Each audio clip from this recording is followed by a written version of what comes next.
चलो देखो, next topic है तुम्हारा ब्लड ट्रांसफ्यूजन, यानी रक्त का स्थानांतरण। खून चढ़ाने को बोलते हैं ना अपन अपनी नॉर्मल भाषा में, खून चढ़ाना, वही। देखो बेटा, आईवी रूट के जरिए होल ब्लड और उसके कंपोनेंट हमारे शरीर में एडमिनिस्ट्रेट करना ब्लड ट्रांसफ्यूजन कहलाता है। ठीक है, ध्यान रखना, ब्लड केवल आईवी रूट के द्वारा ही चढ़ता है। ठीक है, ध्यान रखना, जो ब्लड है वो आईवी रूट के द्वारा ही चलता है। और हमेशा ये नहीं है कि ब्लड ही चढ़ता है, ब्लड के जो और कंपोनेंट्स होते हैं, जैसे प्लेटलेट्स होती है, आरबीसी होती है, प्लाज्मा होता है, ये भी चढ़ाया जाता है। अब देखो, indication of the blood transfusion, यानी ब्लड ट्रांसफ्यूजन किन किन कंडीशन में चढ़ाया जाता है? जब पेशेंट को हमारे एनीमिया हो। एनीमिया क्या होता है? खून की कमी। नेक्स्ट है हीमोलाइटिक एजेंट को ब्लड में बदलना, यानी कैमरा ऑफ करो शाना, मुझे कहना ना पड़ जाए दोबारा। ठीक है, जो हमारे शरीर में हीमोलाइटिक एजेंट होते हैं वो ब्लड में बदल जाते हैं, तब हमें ब्लड की जरूरत पड़ती है। और बॉडी में एक्सीडेंट हो जाना, हीमोरेज हो जाना, है ना, तो ब्लड लॉस हो जाना बहुत सारी मात्रा में, या कोई बीमारी का हो जाना, इससे हमारा ब्लड क्या हो गया है, खराब हो गया है या इन्फेक्टेड हो गया है, तो हमें ब्लड चढ़ाने की जरूरत हो जाती है। फिर देखो, इसके बाद में बेटा बर्निंग केस हो जाए, है ना, जल जाए, या उल्टी होने लगे खून की, तो बहुत सारा ब्लड हमारा लॉस हो जाए, है ना, इस तरीके से। फिर देखो, या ऑपरेशन हुआ है या कोई सर्जरी हुई है या डिलीवरी के टाइम बहुत ज्यादा ब्लड लॉस हो जाने से। ठीक है, अब इसके बाद देखो क्या है, role of the nurse in the blood transfusion. आपके क्या क्या रोल है? देखो, सबसे पहले आपको आर्टिकल प्रिपेयर करने हैं ब्लड चढ़ने से पहले। आर्टिकल में आप क्या क्या लोगे? जो ब्लड की बोतल है वो, आईवी सेट लोगे, कैनुला, ठीक है। फिर उसके बाद में 2 सीसी और 5 सीसी की आप कितनी, दो दो सिरिंज लोगे। 2 सीसी की दो और 5 सीसी की दो सिरिंज लोगे। फिर इसके बाद में स्प्रिट लोगे, सीजर लोगे, IV stand, kidney tray, paper bag और मैकिनटॉश और टावल, इतना सामान आपके पास में होना चाहिए। ठीक है, अब preparation of patient and the environment, अब आप पेशेंट को बताना है। ठीक है, खून चढ़ना अपने आप में एक बड़ा ही नाम होता है, इसको खून चढ़ रहा है, यानी बहुत बड़ी बात हो जाती है, तो पेशेंट क्या हो जाता है बेटा, डर जाता है। तो आप पहले पेशेंट को समझा दोगे, प्रोसीजर समझा दोगे कि उसके साथ में आप क्या कर रहे हो। ठीक है, फर्स्ट ईयर फंडामेंटल पढ़ा होगा, सारे प्रोसीजर पढ़े होंगे, तो सबसे पहले क्या होता था, हैंड वॉश करना है और पेशेंट को पूरे प्रोसीजर के बारे में बताना है कि तुम उसके साथ में करने क्या जा रहे हो। ठीक है, अब पेशेंट को आवश्यकता अनुसार फूड और ब्लड देना चाहिए। तो देखो, आप क्या है, खाना, यानी आप ब्लड चढ़ा रहे हो उसके पहले ही पेशेंट को खाना या पानी पिला दो, क्योंकि जितने टाइम में अगर ब्लड चढ़ेगा, ना खाना दोगे ना पानी दोगे, ध्यान रखना। ठीक है, अब फिर उसके बाद खून चढ़ाने से पहले तुम्हें क्या करना है, उसके वाइटल साइन को क्या करना है, ऑब्जर्व करना है। ठीक है, पेशेंट को एक कंफर्टेबल पोजीशन तुम्हें सुपाइन प्रोवाइड करा देनी है।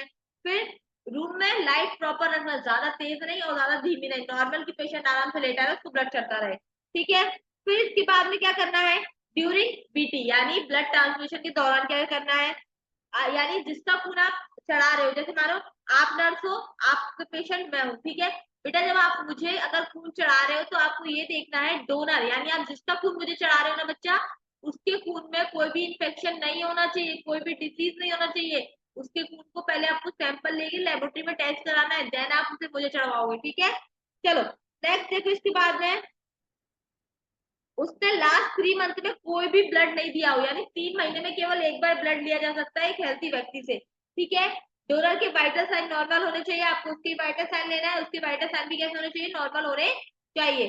फिर देखो, जो एचबी लेवल है उसका, यानी हीमोग्लोबिन का लेवल, वो 13.5 से कम नहीं होना चाहिए। ठीक है, और फीमेल का 12.4 से कम नहीं होना चाहिए, ध्यान रखना, मेल का 13 से कम नहीं होना चाहिए और फीमेल का 12 से कम नहीं होना चाहिए। ठीक है, इसके बाद देखो, collection, storage and the transmission of the blood, blood की कलेक्शन लेबोरेटरी में टेक्निक के द्वारा, यानी देखो आप ब्लड का टेस्ट करवा रहे हो ना कि ये ब्लड मुझे चढ़ सकता है कि नहीं चढ़ सकता, तो आपको इसका प्रॉपर एक लैब टेक्नीशियन के, सॉरी, जो आपको पैथोलॉजिस्ट होता है ना, टेक्नीशियन, उसके द्वारा ही कराना चाहिए। फिर एक बात, जो अगर ऐसा है कि ब्लड डोनर, हमें ब्लड का चढ़ना है और डोनर हमारा आ जाता है, तो आप जो ब्लड को स्टोर करोगे वो डिसइंफेक्टेड बोतल में करोगे, और क्या करोगे, उसको उस पर लेबल लगा के रखोगे, किस पेशेंट का है, किस पेशेंट को जाना है, कौन सा ब्लड ग्रुप है, और उसे ठंडी जगह पे रखोगे। इसके बाद स्टोरेज ब्लड को 1 से लेके 4 डिग्री टेम्परेचर पर तुम्हें रखना है। अब प्रोसीजर देखो, सबसे पहले हैंड वॉश करोगे, ब्लड बोतल और ब्लड ट्रांसफ्यूजन सेट को आईवी सेट पे लगा दोगे, यानी जो ब्लड की बोतल है और जो हमारा आईवी सेट है उसे स्टेंड कर दोगे, बोतल को लटका दोगे और बोतल को आईवी सेट से कनेक्ट कर दोगे। डॉक्टर के अनुसार ब्लड की मात्रा सेट करनी चाहिए। डॉक्टर ने जितनी ड्रॉप डालने की बोला है पर मिनट उतनी ड्रॉप तुम्हें डालनी है। फिर कैन्युला को वेन में फिक्स कर दो और इसके बाद कैन्युला को ब्लड सेट से तुम जोड़ दो। 10 मिनट तक पेशेंट की कंडीशन और वाइटल साइन चेक करते हैं। ब्लड चढ़ रहा है तो ये देखना है कहीं वो ब्लड के लिए कोई रिएक्शन तो नहीं दे रहा, उसकी हार्ट बीट कम या ज्यादा तो नहीं। 10 मिनट तुम्हें ऑब्जर्व करना है। अगर 10 मिनट तक वो नॉर्मल है तो तुम उसे आराम से छोड़ सकते हो आधे घंटे के लिए, फिर उसके बाद फिर असेस करो। फिर देखो इसके बाद तुम देखो कॉम्प्लिकेशन क्या आती है। इसके बाद फीवर आ जाता है, कई अगर ब्लड चढ़ा है तो पेशेंट के साथ क्या क्या कॉम्प्लिकेशन आ जाती है। पहला है बेटा कि बच्चे जो भी पेशेंट है उससे फीवर आ जाता है सर्दी देकर। फिर लो बीपी हो सकता है ना, हेडेक हो सकती है, चेस्ट में पेन हो सकता है, पल्स रेट ज्यादा हो सकती है कम हो सकती है, रेस्पिरेशन यानी सांस लेने की गति बढ़ सकती है, नोजिया यानी जुकाम हो सकता है, वोमिटिंग हो सकती है ना, ये सब चीजें उसे हो सकती है। ठीक है, अब इसके बाद में देखो एंजीना पेक्टोरिस, तुम्हारा न्यू टॉपिक है एंजीना पेक्टोरिस। बेटा हृदय की मांसपेशियों में कम रक्त सप्लाई कारण उत्पन्न होने वाला चेस्ट पेन, यानी बेटा जो हमारी हृदय की मांसपेशियां यानी जो मसल है उनमें जब पर्याप्त मात्रा में रक्त सप्लाई नहीं होता तो हमारी छाती में दर्द होने लगता है। ध्यान रखना, जो हमारी हृदय की पेशियां हैं, ध्यान रखना, बिल्कुल इजी लैंग्वेज में बता रही हूँ। जब हमारी हृदय की पेशियों में, हाँ स्नेहा सिंह, ये सेकेंड ईयर की क्लास है, एमएसएस सेकेंड ईयर में ही है। हाँ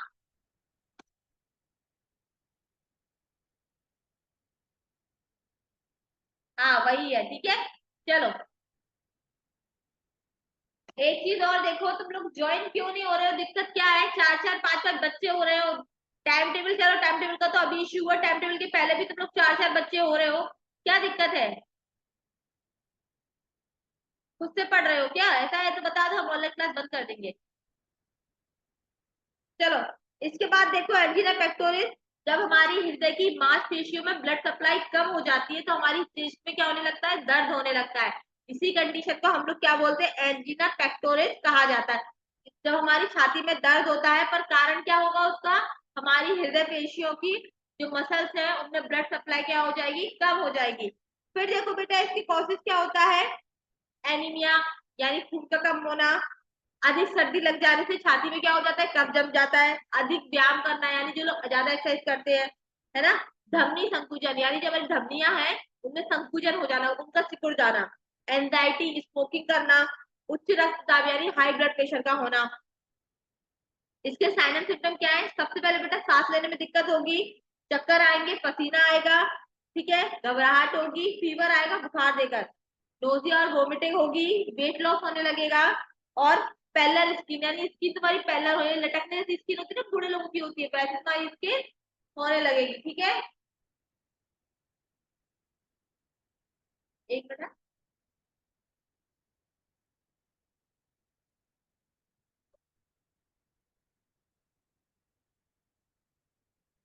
हाँ चलो इसके बाद देखो बेटा, इसके लिए तुम क्या क्या डायग्नोसिस यानी क्या क्या टेस्ट करा सकते हो। पहले तो तुम इसका इलेक्ट्रोकार्डियोग्राफी करा सकते हो, ईसीजी कराओगे। देन इसके बाद में इसका ब्लड टेस्ट करा सकते हो तुम, और एंजियोग्राफी भी करा सकते हो। ठीक है, अब इसके बाद में मेडिकल मैनेजमेंट देखो तुम इसके लिए, अगर उसे लग रहा है कि उसे अटैक आ रहा है तो उसकी स्थिति में तुम पैरापोर्नल 40 mg करके एक टैबलेट आती है वो दे सकते हो। फिर सबलिंगल ड्रग दे सकते हैं हम उसको, बी ब्लॉकर टैबलेट दे सकते हैं। ठीक है, फिर नाइट्रोग्लिसरीन करके एक टैबलेट आती है वो भी तुम उसे दे सकते हो।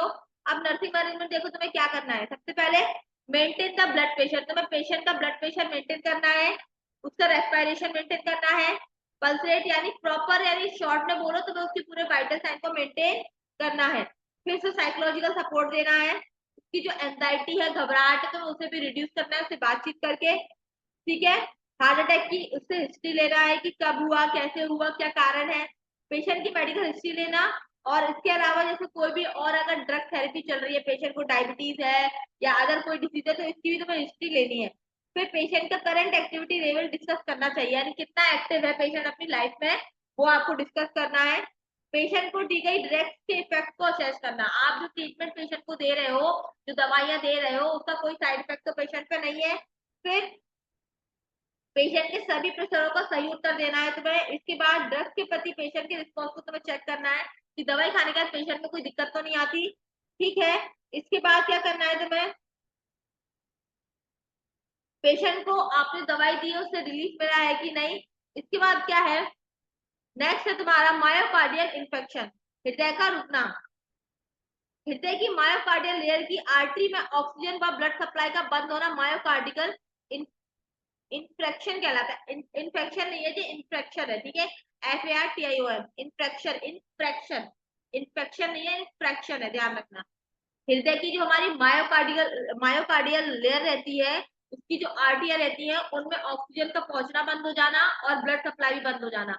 जो हमारे हृदय में मायोकार्डियल लेयर रहती है, उसकी जो आर्टरी रहती है, उन आर्टरीज में ऑक्सीजन और ब्लड सप्लाई दोनों का बंद हो जाना क्या कहलाता है, मायोकार्डियल इन्फेक्शन कहलाता है। ठीक है बेटा, इसका कारण है तुम्हारी क्या, कॉर्नरी आर्टरी का ब्लॉक हो जाना, ज्यादा मात्रा में स्मोकिंग करना, ज्यादा मात्रा में अल्कोहल को करना, हमारी कॉर्नर धमनी बिल्कुल ब्लॉक हो जाना, बहुत ज्यादा फैटी यानी फास्ट फूड खाना, अत्यधिक व्यायाम करना, जो ज्यादा जिमिंग करते हैं उनमें होता है ये, स्मोकिंग करना।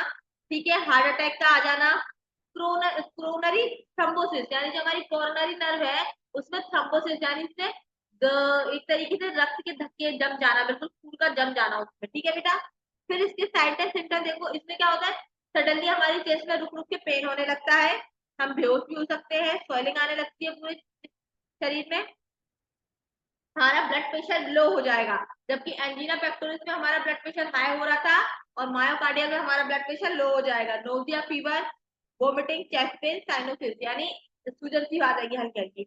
इसके लिए तुम ईसीजी करा सकते हो, डायग्नोसिस देखो, ईसीजी कराओगे, ठीक है, ब्लड टेस्ट कराओगे, HBC टेस्ट कराओगे, MRI कराओगे। फिर देखो इसके बाद में कॉम्प्लिकेशन, अगर हार्ट अटैक आ गया तो दिक्कत है ना, ओडिमा है पेशेंट को तो भी दिक्कत है, शॉक है तो भी दिक्कत है। मेडिकल मैनेजमेंट देखो, सबसे पहले पेशेंट को ऑक्सीजन लगाओगे तुम लोग, ठीक है, इंजेक्शन दोगे मॉर्फिन का 0.25 mg या IV दोगे, ध्यान रखना। अगर पेशेंट हमारा मायोकार्डियल इन्फेक्शन से ग्रस्त है तो उसे हम मॉर्फिन देते हैं 0.25 mg IV रूप से। ठीक है, फिर कैल्शियम के चैनल ब्लॉकर आते हैं, अभी बता रही हूँ, इसमें रुक जाओ। ठीक है, कैल्शियम के ऑडी चैनल ब्लॉकर करके आते हैं, वो दोगे आप। ठीक है, अब इसके बाद में देखो, एक मिनट रुकना, हाँ नर्सिंग मैनेजमेंट देखो, इसके बाद में क्या होता है,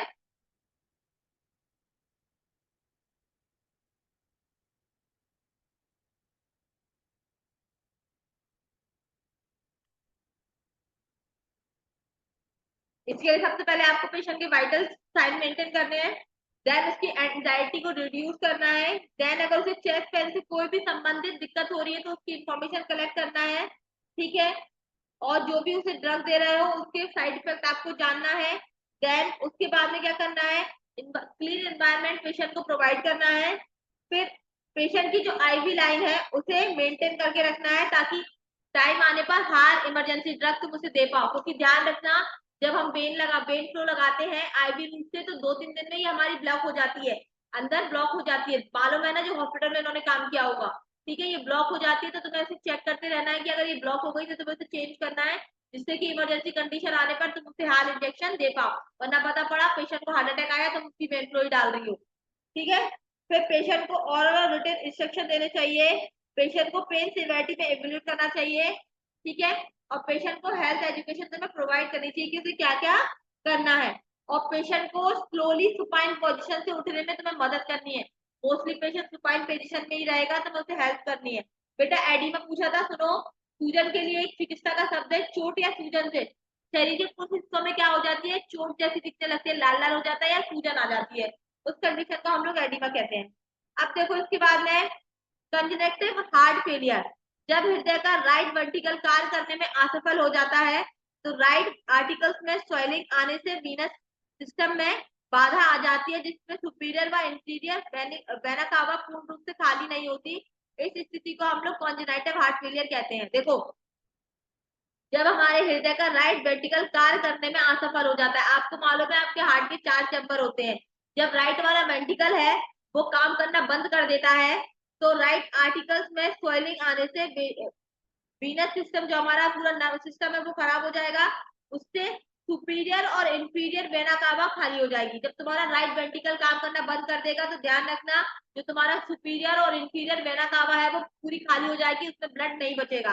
ठीक है, तो इस तरीके से हमारा हार्ट क्या हो जाएगा, फेल हो जाएगा, और इस स्थिति को हम लोग क्या बोलेंगे, कॉन्जेनिटिव हार्ट फेलियर। फिर से सुनो, जब तुम्हारा राइट वेंट्रिकल काम करना बंद कर देगा, ध्यान रखना फिर से, सॉरी, जब तुम्हारा राइट वेंट्रिकल काम करना बंद कर देगा तब तुम्हारे सुपीरियर और इंफीरियर वेना कावा, मालूम है ना, हार्ट में होते हैं सुपीरियर और इंफीरियर वेना कावा, क्या हो जाएंगे, पूर्ण रूप से खाली हो जाएंगे, क्योंकि जो मेन मशीन है वही काम नहीं कर रही, वही ब्लड को अंदर नहीं लेके आ रही, तो ये दोनों चैम्बर क्या हो जाएंगे, हमारे खाली हो जाएंगे, और इस स्थिति को हम लोग कॉन्जेनिटिव हार्ट फेलियर कहते हैं। फिर इसके देखो बेटा कारण क्या क्या है, वंशानुगत है ये, स्ट्रेस, इमोशनल स्ट्रेस, या कोई इंफेक्शन होना, पल्मोनरी बीमारी यानी हमारी पल्मोनरी वेन है या आर्टरी है उसमें किसी प्रकार का इंफेक्शन होना, ठीक है, एनीमिया होना, फीवर होना, ठीक है, ज्यादा मात्रा में डिस्को लेना, स्ट्रेस लेना, बहुत ज्यादा मात्रा में शारीरिक व्यायाम करना, पल्मोनरी बल्ब स्टोरेज यानी जो हमारी पल्मोनरी बल्ब है उसमें स्टोरेज यानी उसमें एक तरीके से गांठों का पड़ जाना, ठीक है। फिर इसके बाद में साइन एंड सिम्टम देखो बेटा, हमारे शरीर पर त्वचा क्या हो जाएगा, नीला हो जाएगा,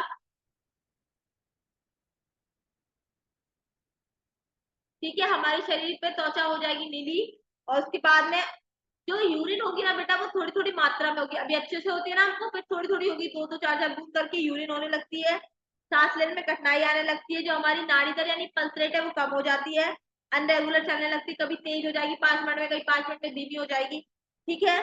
फिर इसके बाद में तुम क्या क्या डायग्नोसिस करोगे, ईसीजी कराओगे, एबीजी कराओगे, एबीजी क्या होती है, एयरवे ब्रीथिंग सर्कुलेशन, यानी आपका सांस लेने को कैलकुलेट किया जाता है। फिर इसके बाद में इकोकार्डियोग्राफी करा लोगे, एक्सरे करा लोगे चेस्ट का, तो क्लियर हो जाएगा। मेडिकल मैनेजमेंट देखो तुम, एक मिनट, हेलो हेलो, हाँ आप आ गए, हाँ ठीक है मैं नीचे आ गई। कमल सर, एक मिनट आ रही हूँ बेटा।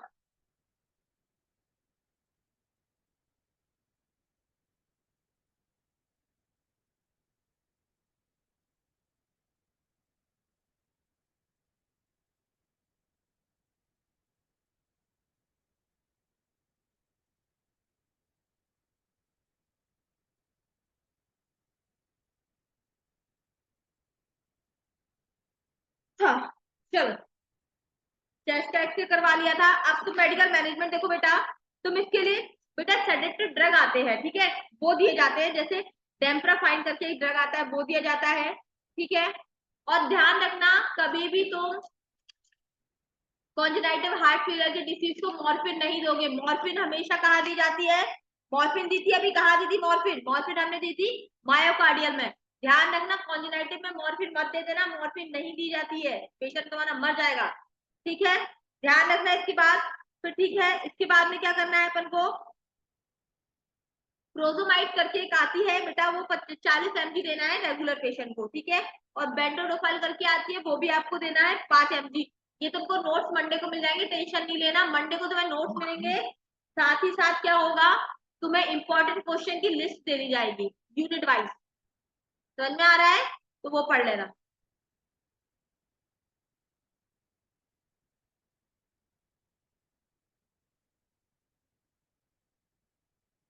चलो, अब नर्सिंग मैनेजमेंट देखेंगे बेटा, सबसे पहले वाइटल साइन, ठीक है, वाइटल साइन को मेंटेन करोगे, साइकोलॉजिकल सपोर्ट दोगे, उसकी एंजाइटी को रिड्यूस करोगे। देन देखो इसके बाद में पेशेंट का एक इनपुट आउटपुट चार्ट मेंटेन करोगे, क्योंकि क्यों करोगे, क्योंकि पेशेंट को यूरिन थोड़ी थोड़ी मात्रा में आ रहा था, अब मेडिकेशन के बाद उसका यूरिन आ रहा है कि नहीं, इसलिए हम इनपुट आउटपुट चार्ट मेंटेन करेंगे। न्यूट्रिशन डाइट प्रोवाइड कराओगे उसको, और प्रॉपर पोजिशन प्रोवाइड कराओगे, पर्सनल हाइजीन के बारे में बताओगे, और उसको हाई फ्लोरल पोजीशन दोगे, ध्यान रखना। फिर फैमिली की नॉलेज लेवल को, हाँ इसमें हाँ एग्जाम 18 से ही है। फिर देखो इसके बाद में पेशेंट को तुम जो भी डाइट दोगे वो लो सोडियम डाइट होगी, ध्यान रखना, लो सोडियम डाइट दी जाती है हार्ट पेशेंट को, ठीक है। फिर देखो इसके बाद में हाइपर टेंशन, नाम सबसे ज्यादा सुना होगा, अधिक तनाव, hyper tension, hypertension blood pressure की वह कंडीशन है जब ब्लड प्रेशर का लेवल 140/90 mm ऑफ Hg से ज्यादा हो जाएगा। 140/90 mm ऑफ Hg से ज्यादा जब हमारे ब्लड का प्रेशर 140/90 mm ऑफ Hg से ज्यादा हो जाता है तो उस कंडीशन को हम लोग हाइपरटेंशन कहते हैं। बेटा देखो इसके बाद में कॉजेज देखो, इमोशनल, इसके कारण क्या है, ज्यादा इमोशनली टेंशन ले लेना, है ना। फिर इसके बाद में माइल्ड ओल्ड एज यानी 40 से 60 साल के लोगों में सबसे ज्यादा हाइपरटेंशन देखा जाता है। फिर हार्मोन का माइक्रोमीटर, क्या मतलब, माइक्रोमीटर नहीं होता, mm ऑफ Hg होता है। इसने यहाँ क्या करना चाहिए, अभी बात करती हूँ मैं तुमसे, 1 मिनट रुक जाओ। माइक्रोमीटर अलग होता है इसने यहाँ। चलो, हार्मोन का इम्बैलेंस हो जाना, है ना। फिर बॉडी वेट का बढ़ जाना, प्रेगनेंसी में टॉक्सीमिया का हो जाना यानी टॉक्सिस का बढ़ जाना हमारे शरीर में। प्रोटेस्ट जो मेल्स में होती है उसका बढ़ जाना। मेल्स में एक ग्रंथि होती है ना, जैसे फीमेल में गर्भाशय और बच्चादानी होता है ना, वैसे मेल में प्रोटेस्ट होती है, वो उसका बढ़ जाना। फिर क्या है, मेटाबॉलिक असंतुलित होना, मेंटली टेंशन में होना, ठीक है। फिर इसके साइंटम सिम्टम देखो, हेडेक होगी बहुत तेज, ठीक है, मेमोरी लॉस हो सकती है, मसल क्रम्प हो सकते हैं, रेडनेस, डिजीनेस, है ना। फिर इसके बाद में देखो इंसोम्निया यानी नींद नहीं आती, पेशेंट को भूख नहीं लगेगी, वेट लॉस हो जाएगा, कम दिखने लगेगा, ठीक है, एनर्जी बिल्कुल कम हो जाएगी। फिर इसके लिए क्या क्या ब्लड टेस्ट करा सकते हो, ईसीजी करा सकते हो, ठीक है। फिर इसके लिए हाइप्रोगेस्ट्रोटोन करके टैबलेट आती है वो दी जाती है, एडोमाइन दी जाती है, ठीक है, और सरप्रेसिल करके टैबलेट आती है वो दी जाती है। अब इसके लिए भी तो सबसे पहले वाइटल साइन को मेंटेन करोगे, ठीक है, उसकी एंजाइटी को रिड्यूस करोगे, हेल्थ एजुकेशन दोगे, BP monitor, continue BP monitor होगा, पेशेंट का ध्यान रखना। फिर ठीक है, और उससे ये ऑब्जर्व करोगे कि जो भी तुम उसे मेडिसिन दे रहे हो ना, वो मेडिसिन से साइड इफेक्ट तो नहीं है। ध्यान रखना तुम्हारा नर्सिंग मैनेजमेंट मोस्टली जगह सेम सेम सेम है, कोई अलग नहीं है। नर्सिंग मैनेजमेंट में सबसे पहले तुम्हें हर जगह हर डिजीज में वाइटल साइन मेंटेन करना है, दवाई के साइड इफेक्ट देखना है, पेशेंट की एंजाइटी रिड्यूस करना है, साइकोलॉजिकल सपोर्ट देना है, दवाई के साइड इफेक्ट देखना है, इनपुट आउटपुट चार्ट मेंटेन करना है, ठीक है, उसे हेल्थ एजुकेशन देखना है, पर्सनल हाइजीन के बारे में बताना है, ठीक है, फैमिली हिस्ट्री ले सकते हो। तो ऐसे करके तुम्हें अपने आप से नर्सिंग मैनेजमेंट बनाना पड़ेगा। ये हो गई तुम्हारी यूनिट खत्म। कल से नया स्टार्ट करेंगे, मंडे से, nursing management of the patient with the communicable disease, ठीक है। और मंडे को तुम्हें नोट्स यहाँ तक मिल जाएंगे, ज्यादा ही मिल जाएंगे मंडे को, तो संडे को मैं फ्री हूँ, ठीक है। और देन उसके बाद मंडे को एक चीज और, इम्पोर्टेंट क्वेश्चन की पीडीएफ तुम तक पहुंच जाएगी, ठीक है, तो वो पीडीएफ पढ़ लेना। हेल्थ एजुकेशन मतलब कि स्वास्थ्य का ज्ञान दोगे तुम उसे कि हेल्दी रहने के फायदे क्या क्या होते हैं, कि आप हेल्दी रहोगे तो ऐसा हो जाएगा, आपका रिड्यूस करना पड़ेगा, ऐसे करके हेल्थ एजुकेशन उसे बोलते हैं। स्वास्थ्य का ज्ञान देना कि स्वस्थ रहने का मतलब क्या है, स्वस्थ रहना जरूरी क्यों है, ठीक है। नेक्स्ट क्लास सर की है, तो सर अपने टाइम पे ज्वाइन कर लेंगे, ठीक है। चलो, thank you to all. Thank you ma'am.